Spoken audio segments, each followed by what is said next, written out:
Greetings, Chris Fiola here with another edition of the Perfecting Equilibrium vlog.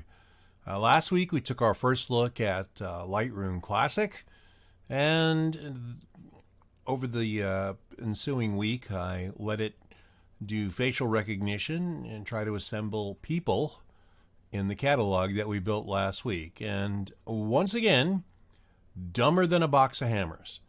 Now, up here you can see that we have Bernie Hicks, a lovely African-American woman. And now we could see here what Lightroom is doing, trying to put that together. Yes, me, an Italian guy with a mustache, a hat, and a fly rod, and it says Bernie Hicks? Probably not. But that's not all, folks. Let's look down here. Oh, is this telephone Bernie Hicks? Is this Mexican mask Bernie Hicks? No, they are not. Neither one is. So, yeah, we're going to give this one a pass and uninstall it. And then on top of that, we still get the same stupid Adobe, Microsoft Windows tricks that we seem to have gotten forever. I have a very fast, or fast at the time I built the computer, SSD from my C drive, and I have several terabytes of fairly fast but somewhat slower storage. And so I deliberately told Lightroom to put the catalog, which can get quite large, onto one of those multi-terabyte drives.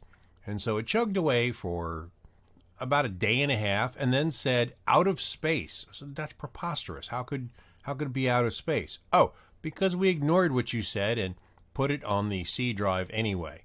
Now, the fact that Windows still has a C drive is preposterous in this day and age. Why it can't simply draw from whatever storage is there rather than having a primary drive is ridiculous. But the fact that Adobe just overrides where you tell it to put stuff is not helpful either.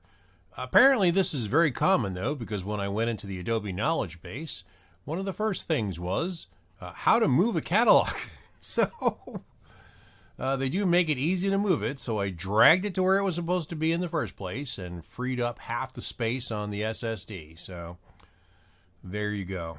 Well, this will be a short one because, yeah, we'll be uninstalling this stupid thing too.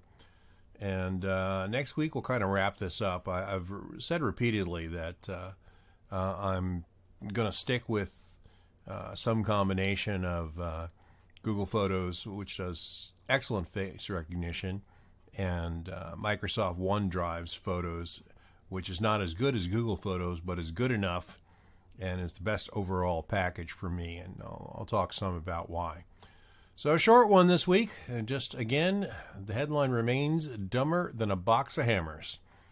I hope you have a wonderful week. A happy Halloween out there. Boo! Scary all of you. And have a great one. And don't get too scared. Fiola out.